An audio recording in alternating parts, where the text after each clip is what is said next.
Welcome back to it. Yes, it is your feel-good breakfast show, Expresso. We are live here on S3 on this beautiful Monday morning. Thank you so much for deciding and choosing to start the week off on the right side with Expresso. Now, world-renowned poet and literary activist Diana Ferris is joining us today to talk about the importance of preserving indigenous languages and the way in which poetry and literature can help to promote multilingualism as well as linguistic diversity. Diana owns a publishing company which promotes local creatives in a number of languages. They do so in the most beautiful way, and she belongs to a number of important poetry forums where she promotes Afrikaans creative writing as well as poetry. Good morning, Diana.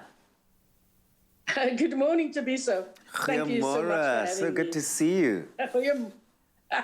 Thank you very much. Diana, the loss of indigenous languages has resulted in years, I'm talking about years and years of disconnect between cultures and communities, which has also given rise to generations of identity crises. Why do you think that it is so important to preserve indigenous languages? Why the specific focus on this area of focus? So I say the preservation of the indigenous languages allows the history of those language speakers to stay intact, allows for the telling of the stories of survival, of overcoming, of celebration. It instills pride, strength and identity, and with strong roots and confidence, allows space for other indigenous language speakers to exist. For if one is proud and confident, have no fear, then compassion for others is heightened. And that really is the way that we're able to be bound by language, right? It connects us. When you respect and understand your own language and your own cultural belonging, you're able to recognize that there are others who exist in the same space who don't have to belong to the same language, but you can all coexist and live harmoniously. But Diana, in order for indigenous languages to survive, there really is a need for it to be taught, right? How do you think we can revitalize these, endangered languages, so to speak, within our communities and our schools?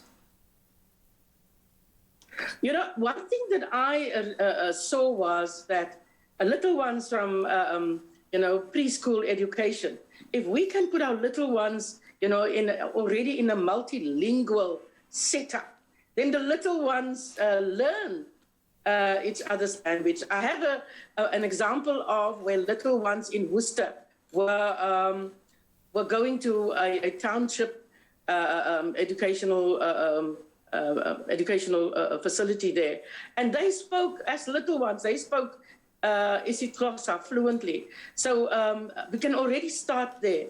And then, of course, we must teach different languages in schools, already from the very beginning.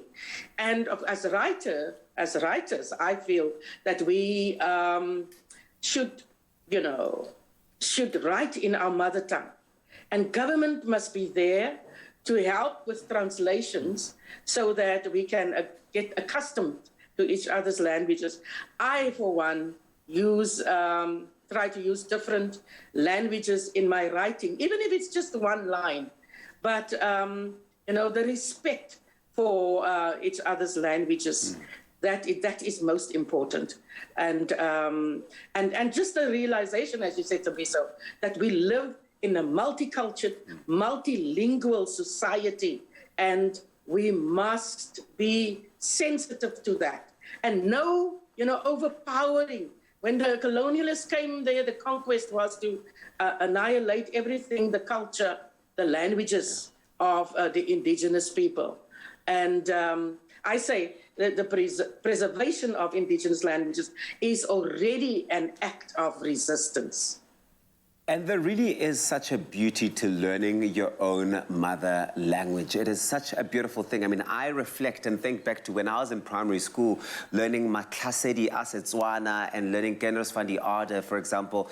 The beauty of how we're able to connect to stories in a different way when they're told in our mother language is just unexplainable. But Diana, I'm not going to let you go here. I know that you are famously known for your poem titled, "I've Come to Take You Home," which pays respect back to Sarki Yes.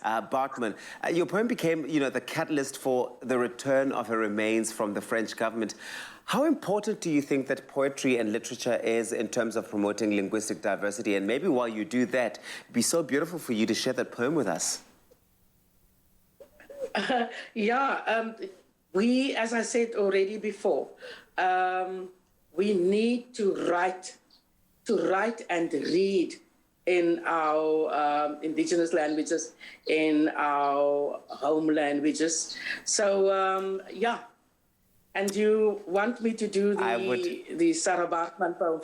Okay. I would love for that to happen. Yes, please. Okay. I've come to take you home, a tribute to Sarah Bartman. I've come to take you home. Home. Do you remember the veld, the lush green grass beneath the big oak trees? The air is cool there, and the sun does not burn. I have made your bed at the foot of the hill. Your blankets are covered in buchu and mint. The proteas stand in yellow and white, and the water in the stream chuckles, sing songs as it hobbles along over little stones. Ek is hier om jou weg te skeur, weg van die snydende oë van die monster wat wegkruip in die donker met sy kloue van haat, wat jou liggaam versnipper stukkie vir stukkie, jou siel vergelyk met die van Satan en syne vergelyk met die van God. Ek is hier om jou te troos, jou moe hart in my bors vas te hou, die palms aan my hande oor jou wange te vou, die lyn in jou nek met my lippe te streel, jou ewige skoonheid in my oë te onthou. Ek is hier om jou te sing, want ek het vir jou vrede gebring. I've come to take you home where the ancient mountains shout your name. I have made your bed at the foot of the hill. Your blankets are covered in buchu and mint. The proteas stand in yellow, in white. I've come to take you home where I will sing for you. For you have brought me peace.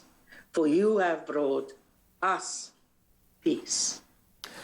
Thank you. That is Diana Ferris. Thank you very much for joining us here on your Feel Good Breakfast show this morning. Such an inspiring poem, and the beauty of the language really is certainly something that we need to shine the spotlight on as we celebrate International Indigenous Language Day. Let us continue to preserve those languages. It's International Mother Language Day, the 21st of February. Weigh in on our Facebook page with that hashtag Expresso Show and let us know how you say good morning in your mother language. Thank you very much for that, Diana.